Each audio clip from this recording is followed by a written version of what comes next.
पत्रकार जो यहाँ लाइव भी मौजूद हैं कोरोना के सारे एप्रोप्रिएट बिहेवियर के साथ, उनको मैं बहुत बहुत धन्यवाद दूंगा कि इस घड़ी में आप लोग हमारे साथ आज खड़े हैं।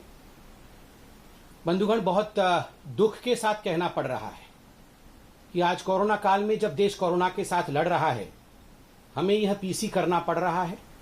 और मुख्यतः यह प्रेस कॉन्फ्रेंस बंगाल में जो स्थिति अभी बन के उभरी है, जिस प्रकार से वहां हिंसा हो रही है, उस विषय को लेकर है। प्रजातंत्र में आज जिस प्रकार का मंजर हम बंगाल में देख रहे हैं, विश्वास नहीं हो रहा है। आज से पहले हिंदुस्तान में कभी इस प्रकार का मंजर किसी चुनाव के बाद किसी भी राज्य में हम में से किसी ने नहीं देखा था। बहुत दुखद है। धू धू करके आज बंगाल जल रहा है। दुख के साथ मुझे कहना पड़ रहा है, लोकतंत्र में जीत के बाद गरिमा होनी चाहिए। लोकतंत्र में जीत के बाद ग्रेशियसनेस होनी चाहिए। जीत को एक्सेप्ट करने में एक गरिमामय तरीका होना चाहिए।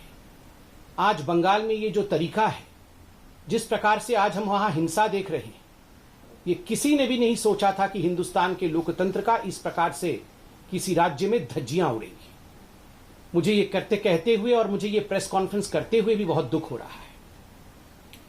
बंधुगण, दिल दहलाने वाले दृश्य सोशल मीडिया में, टेलीविजन चैनलों के माध्यम से हम सभी देख पा रहे हैं। रूह कांप उठती है ऐसे दृश्य देख के। लोगों के घर में आग लगा दिए गए हैं, लोगों के घर तोड़े जा रहे हैं, कार्यकर्ताओं की हत्या की जा रही है, अराजकता सड़क पर पूरी तरह से छा गई है।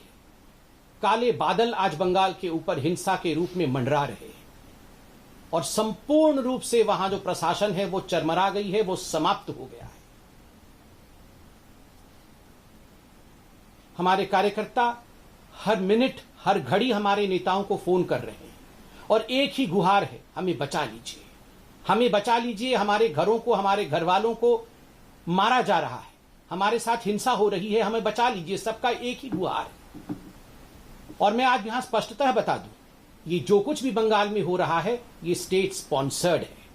ये स्टेट स्पॉन्सर्ड वायलेंस है। This is state sponsored violence. ये प्रशासन द्वारा स्पॉन्सर्ड हिंसा है, अराजकता है, आगजनी है, बलात्कार है, क्रूरता है। क्या दोष था उन लोगों का जिन लोगों ने एक अलग विचारधारा को चुनने की कोशिश की? बंधुगण, बंगाल में 2.28 करोड़ 2,28,00,000 बंगालियों ने, हमारे साथियों ने हमें वोट दिया है। क्या उनका अधिकार नहीं है कि वो अपने नैतिकता के हिसाब से, अपने विवेक के हिसाब से किसी पॉलिटिकल पार्टी या किसी विचारधारा को चुने? उनको कौन बचाएगा? क्या ममता जी की सरकार, क्या बंगाल की टीएमसी की सरकार, क्या वहां की प्रशासन इनके प्रति निष्ठुर रहेगी? क्या इन 2.28 करोड़ बंगालियों का कोई डेमोक्रेटिक, कोई लोकतांत्रिक अधिकार नहीं?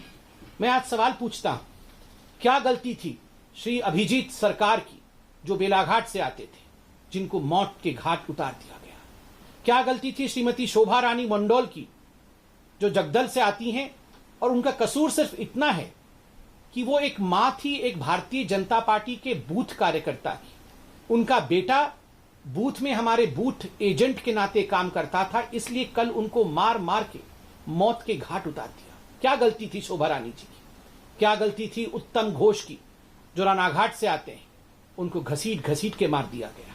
क्या गलती थी होरोम अधिकारी की, जो सोनापुर दक्षिण से आते हैं, उनकी हत्या की गई? क्या गलती थी मोमिक मोइत्रा की, जो सीताकुची से आते हैं, जो आज वो हमारे बीच में नहीं है? और क्या गलती थी गौरव सरकार की, जो बोलपुर के सदस्य थे, बोलपुर से भारतीय जनता पार्टी के सदस्य थे, उनको मौत के घाट उतार दिया गया? मैं खुद व्यक्तिगत रूप से सोशल मीडिया में श्री अजीत सरकार के पोस्ट को फॉलो कर रहा था, जैसे तमाम हिंदुस्तान फॉलो कर रहा था। अजीत सरकार मरने से पहले उन्होंने पूरा डिस्क्रिप्शन दिया है उनके घर के साथ क्या किया गया। उनके घर के अंदर टीएमसी के गुंडे घुस आते हैं। ये जो अजीत सरकार है, ये कुत्तों के प्रति बड़ी इनकी आसक्ति रही है। जो स्ट्रे डॉग्स होते हैं उनको वो अडॉप्ट करते थे, उनको पालते थे, उनको दूध पिलाना, उनको पाव रोटी खिलाना, किस प्रकार से वो करते थे, एक मानवता का काम करते थे। उन्होंने लिखा है मरने से पहले कि मेरे घर में टीएमसी के गुंडे घुस आए और जो कुत्ते मैंने पाल रखे थे उस कुत्ते ने छोटे छोटे बच्चे दिए थे, उनको काट दिया, उनको नृशंसता के साथ, उनको क्रूरता के साथ उनको मार दिया। उसके बाद उनके घर में आग लगाई गई और बाद में सड़क में खींच करके उनको लिंचिंग करके बीच सड़क में टीएमसी के गुंडों ने मौत के घाट उतारा।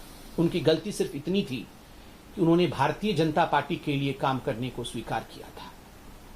बंधुगण, आज इन्हीं सभी विषयों को ध्यान में रखते हुए जिस प्रकार की क्रूरता बंगाल में हो रही है, भारतीय जनता पार्टी के राष्ट्रीय अध्यक्ष आदरणीय श्री जेपी नड्डा जी आज खुद बंगाल जा रहे हैं और सभी कार्यकर्ताओं से हमें अपील है, आप बिल्कुल ना घबराएं।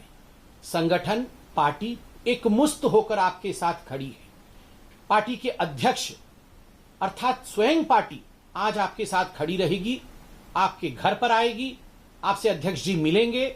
आपके दुख और सुख के बेला में, आपके दुख और सुख के बेला में हम एकजुट होकर लोकतंत्र को बचाने का कार्य करेंगे। और मैं याद दिलाऊं, ये वही जेपी नड्डा जी हैं, ये वही हमारे अध्यक्ष हैं जिनके ऊपर ममता जी की क्रूरता उस समय भी हमने देखा था जब डायमंड हार्बर जाते समय उनके ऊपर पत्थरों की बौछार हुई थी। वो तो ईश्वर का और मां काली का शुक्र है कि उनकी जान बच गई थी। मगर आज हमारे अध्यक्ष जी, भारतीय जनता पार्टी, समूचे रूप से भारतीय जनता पार्टी के जो कार्यकर्ता हताहत हो रहे हैं, जो हिंसा को सह रहे हैं, हम आपके साथ खड़े होंगे।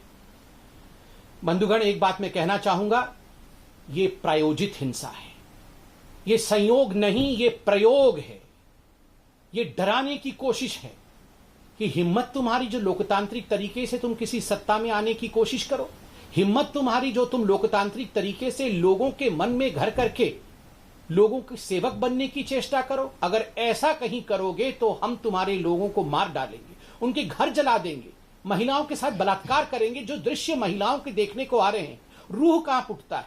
महिलाओं को घरों से निकाल कर बाहर बीच सड़क पे गैंगरेप करना, उनके साथ बलात्कार करना, उनके कपड़े फाड़ देना, अर्धनग्न अवस्था में उनके साथ जिस प्रकार का व्यवहार किया जा रहा है, ये किसी भी सभ्य राज्य में, किसी भी सभ्य संगठन में, किसी भी सभ्य संस्थान में ये नहीं हो सकता है। इसके लिए कोई स्थान नहीं। मैं ममता जी से अपील करना चाहूंगा, ममता जी आप जीती हैं, उसके लिए बधाई सबने दिया है आपको, जीत में गरिमा। और सबसे बड़ी बात है, आप एक महिला मुख्यमंत्री हैं, आपने अपने आप को बंगाल की बेटी बताया है।